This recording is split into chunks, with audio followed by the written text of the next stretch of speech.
Olá, meus amigos e minhas amiguinhas do meu coração. Como é que vocês estão? Vamos gravar mais um vídeo, bater um papo, papinho tranquilo, papinho informal, sem muita pretensão, sem esperar que saia assim um vídeo maravilhoso, mirabolante. E eu estou aqui mais uma vez gravando um vídeo com vocês. Olha, gente, eu posso falar de quê? Eu estava aqui pensando, posso falar sobre a capa da The Economist, essa revista aí que deve estar... Vocês sabem, né? Essa revista Economist, The Economist. Ela é uma revista que ela tem um ar assim meio de... Mãe de Ná, né? Ela tem uma bola de cristal e ela prevê, ela bota na capa coisas que vão acontecer. Interessante, né? Mas vai pesquisar quem são os donos dessa revista aí. Eu posso falar da questão de alguns conflitos que estão aí prestes a acontecer, como a questão aqui da Veneza aqui da América do Sul. Que mais que eu posso falar? A questão talvez de saúde. Podemos falar de saúde, podemos ter dicas de saúde. Se você gosta de assuntos de saúde, deixe o seu comentário. Gente, fala sério, dá uma força aí, né? Mas também podemos falar da questão, uma Bíblia de Deus, da nossa conexão com o Criador. Enfim, eu estava aqui, montei meu notebook aqui, né? Montei minha tenda aqui, como a tenda lá no deserto do Egito, o povo que montava e desfazia a tenda. Eu falei, vou falar sobre Êxodo. Mais especificamente do capítulo 32, versículo 1 a 8. Mas aí eu procurei alguns textos aqui e a gente vai trocar uma ideia sobre esse assunto. E pode ser que surjam outras ideias, porque meus amigos imaginários, eles ficam falando comigo. Fala disso, fala daquilo. Aí sai de uma linha e já está na outra. Vamos lá, gente, vamos ver aqui. Você já parou para pensar o quanto somos idólatras? O quanto dependemos de outras coisas e colocamos nossa confiança em objetos ou pessoas que não são o Deus verdadeiro. E aqui eu não vou discutir quem crê em nenhum Deus, o Deus de Israel, o Deus do Criador, o Deus que alguns falam que é cósmico, que é o todo, que enfim, eu vou falar do que eu penso. Eu creio que há um Deus que criou todas as coisas, as nossas almas, os nossos espíritos, e que ele fez, ele deixou um cronograma. Ele deixou, se é especificamente para esse planeta, para onde nós estamos, então eu vou me limitar aqui, porque eu não tenho como responder de situações de outros cosmos, de outras galáxias, de outros planetas, porque eu moro no planeta Terra. Então eu vou me limitar a este ambiente aqui. O meu quadrado, não sei se é bola, quadrado, se é plana, se não é plana, se é convexo, que também tem essas questões, né? Quem estuda um pouco vai ver que tem várias vertentes de... Você pega um assunto e você começa a ver que tem várias coisas sobre aquele assunto. A gente começa a pirar o cabeção. Vamos lá. A televisão e a mídia nos ensinam isso. Elas ensinam como confiar em objetos ou pessoas. Se você tiver um carro tal, então será feliz. Faça sua conta no banco tal e seus problemas acabarão. Isso é muito pueril, né, Deus? Quem cai nisso aí, pelo amor de Deus. A imagem não é nada, sede é tudo. Satisfaça a sua sede. Dizia a antiga propaganda do refrigerante Sprite. Refrigerante é ótimo para a saúde. Aliás, bebam bastante aquele outro que vem naquela latinha vermelha, que o líquido é preto, sabe? Bebam bastante isso, tá? Então, vamos lá. Essa era a propaganda. Todas essas propagandas e muitas outras apontam na direção de objetos, fazendo deles extremamente necessários e fundamentais para a nossa vida. Como se a vida não pudesse continuar sem o que é oferecido pelo anúncio. Carros, cerveja, refrigerantes... Sei lá, o que mais que tem aí, gente, de produto? Agora, nessa época da Black Friday, gente, tem... Nossa, clica aí. Aliás, a Black Friday do Brasil é melhor, né? 50% de desconto. O produto sempre custou 4 mil, né? Sempre custou 2 mil reais. Vamos lá, dar um exemplo. Como é que é a Black Friday no Brasil? O produto tal custava 2 mil. Aí eles chegam na Black Friday, olha, Black Friday, o mesmo produto, de 4 mil por 2 mil. Aí, né, o boi pelanca, ai meu Deus, que lucro, vou lá comprar, tá 2 mil reais. Mas mal sabe que esse é o valor, que era o valor mesmo, que é muito fácil, né, enganar. Aliás, a propaganda é isso, propaganda é enganar. Né? Tá fazendo, influenciados pela teologia da necessidade, gostei disso, compramos a ideia do mundo ao nosso redor. Pensamos que precisamos de certas pessoas ou coisas sem as quais jamais poderemos viver. Quem não, né? Mas esse quadro não é novo. Ele aparece diversas vezes na Bíblia. Como no texto de Êxodo 32. Ali observamos armadilhas associadas à idolatria. Então, assim, pessoal, idolatria não tem nada a ver, sabe, com a pessoa ser fanática por futebol, se descabelar por um determinado cantor, vestir camisa de um político, levantar a bandeira de uma coisa, sabe? Isso não tem nada a ver com idolatria. Será que não? Vamos lá. Então vamos lá, segundo o Êxodo aqui, versículo 1, né? O povo, ao ver que Moisés demorava a descer do monte, juntou-se ao redor de Arão e lhe disse: Venha, faça para nós deuses que nos conduzam, pois a esse Moisés, o homem que nos tirou do Egito, não sabemos o que lhe aconteceu. Porque Moisés foi lá, deve ter ido falar com o Todo-Poderoso e deve ter recebido ali as tábuas dos 10 mandamentos. Então ele foi ficar lá para se conectar com o próprio Criador. E porque ele ficou um tempo demorando, obviamente, a humanidade, né, que já é ansiosa desde que nasceu, bem, nessa época o povo já... Imagina se tivesse celular nessa época, né, a fake news que ia rolar. Então eles não sossegaram o facho, mesmo que tivessem sido libertos lá da escravidão do Egito, já chamaram Arão, né, e falaram assim, vem cá, Moisés... Não, Moisés, ele foi embora, entendeu? Ele foi comprar leite e não voltou mais. Então vamos lá. Então, que nos conduz... porque o Moisés, não sabemos o que lhe aconteceu. Respondeu-lhes Arão: Tirem os brincos de ouro de suas mulheres, de seus filhos e de suas filhas e tragam-nos a mim. Todos tiraram seus brincos de ouro e levaram a Arão. Ele os recebeu e os fundiu. Era rápido o negócio lá, hein? Transformando tudo num ídolo que modelou com uma ferramenta própria, dando-lhe a forma de um bezerro. Então disseram: Eis aí os seus deuses, ó Israel, que tiraram vocês do Egito. Vendo isso, Arão edificou um altar diante do bezerro e anunciou: Amanhã haverá uma festa dedicada ao Senhor. Na manhã seguinte, ofereceram holocaustos e sacrifícios de comunhão. O povo se assentou para comer e beber e levantou-se para se entregar à farra. O povo já gostava de uma farra, né? Então o Senhor disse a Moisés: Desça, porque o seu povo que você tirou do Egito corrompeu-se. Muito depressa se desviaram daquilo que lhes ordenei e fizeram um ídolo em forma de bezerro. Curvaram-se diante dele, ofereceram-lhe sacrifícios e disseram: Eis aí, ó Israel, os seus deuses que tiraram vocês do Egito. Bom, a gente já vê que, né, havia ali já uma galera determinada a bagunçar o projeto, né, do próprio Deus. E o povo estava lá escravizado. Viu a quantidade de praga que foi enviada, porque eles viram com os próprios olhos, né, que a terra há de comer. Atravessaram o mar, mas não foi o suficiente. Vamos tentar e vamos provocar a ira do Deus Todo-Poderoso. Vamos construir um bezerro. Aliás, o que é hoje? Quantos bezerros de ouro nós podemos assim observar, né, em determinadas situações que a gente poderia substituir, não é verdade? O povo gosta aqui, naquela época o povo se entregou à farra.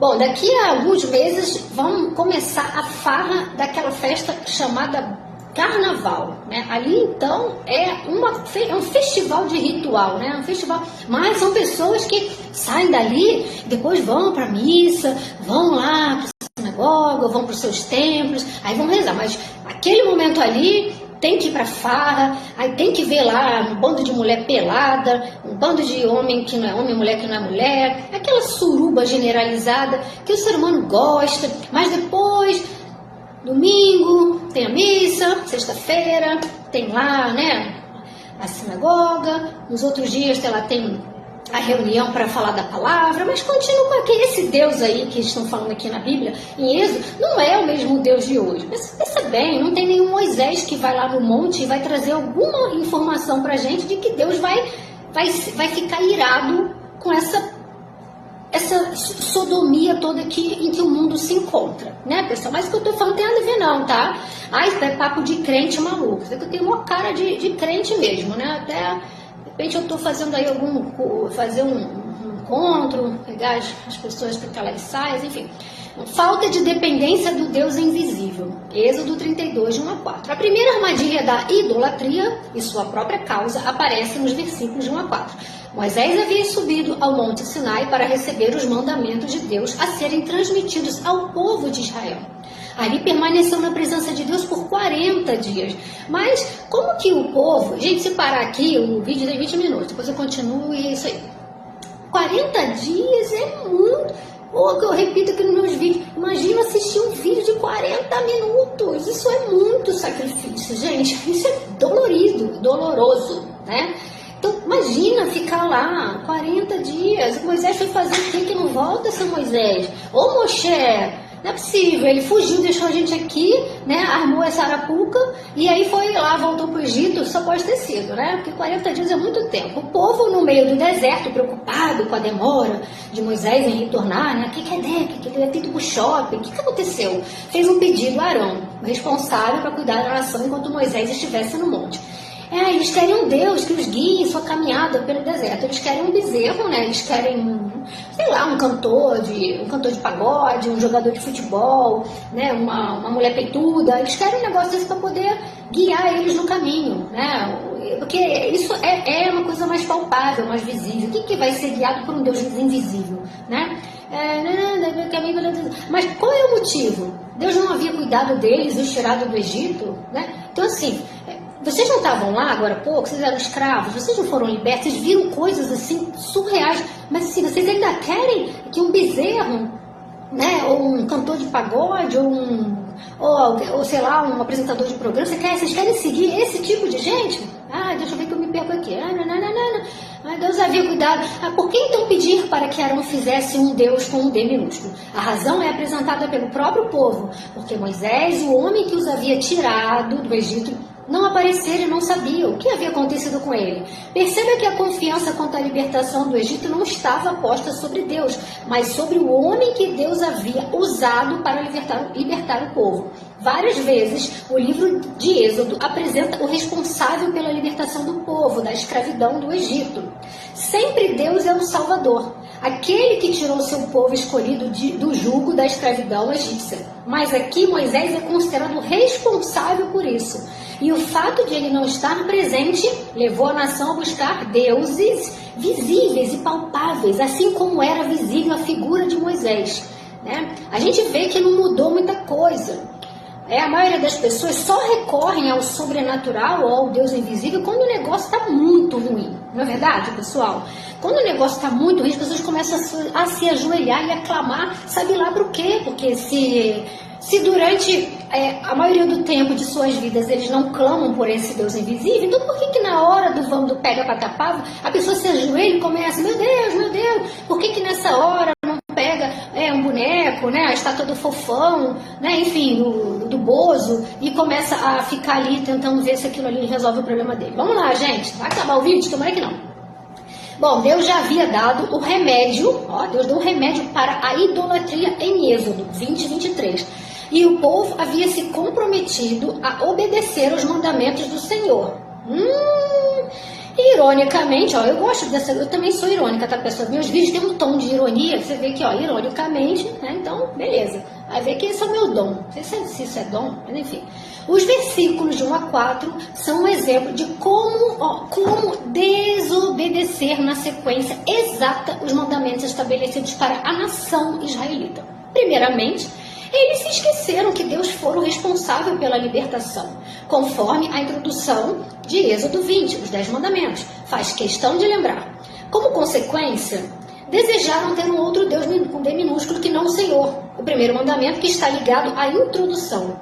Deus, como o libertador, era o único digno de ser reconhecido como um verdadeiro Deus, pois agora Israel pertencia exclusivamente a ele, não mais ao faraó, né? Mas assim, né? Vamos lá, a gente não mudou muito, né, pessoal, de lá para cá. Vocês acham que mudou? Acho que não mudou, não. Então fizeram uma imagem de novo de escultura, algo que havia sido condenado no segundo mandamento, pois Deus era esse Deus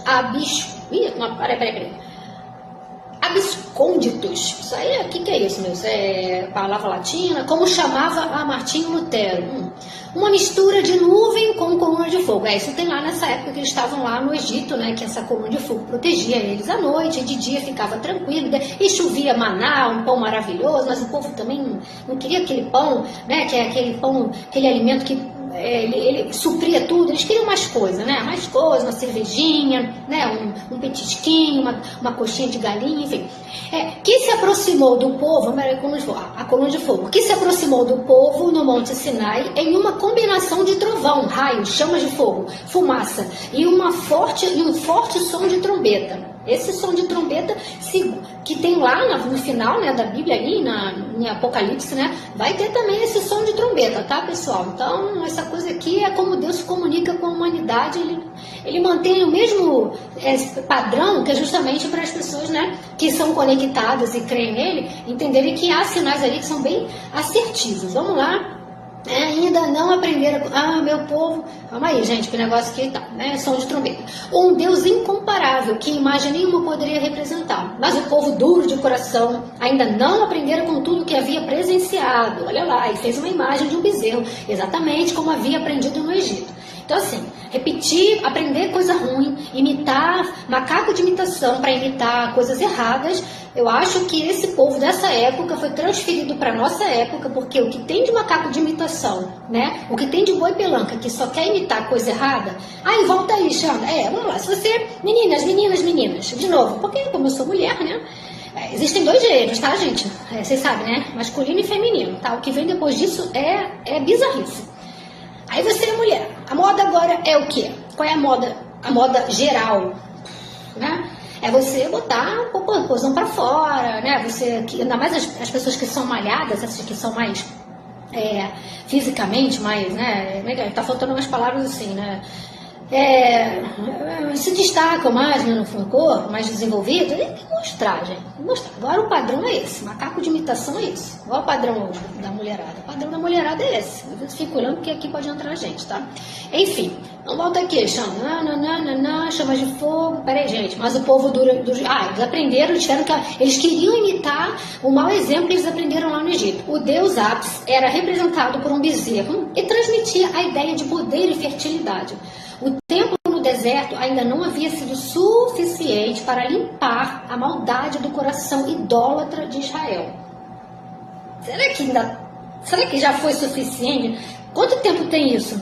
Quase 4, 6 mil anos que está isso aí? Desde de Adão até... Será que a gente já foi limpo dessa maldade do coração, gente? Será mesmo que a gente está pronto mesmo? Eu fico vendo, a humanidade está indo para frente ou a gente está igualzinho, pior do que esse povo na época? No entanto, tudo começou quando deixaram de reconhecer o verdadeiro responsável pela libertação do povo, quando atribuíram sua libertação não ao Deus invisível, mas a Moisés, que já não podia mais ser encontrado. Moisés, né?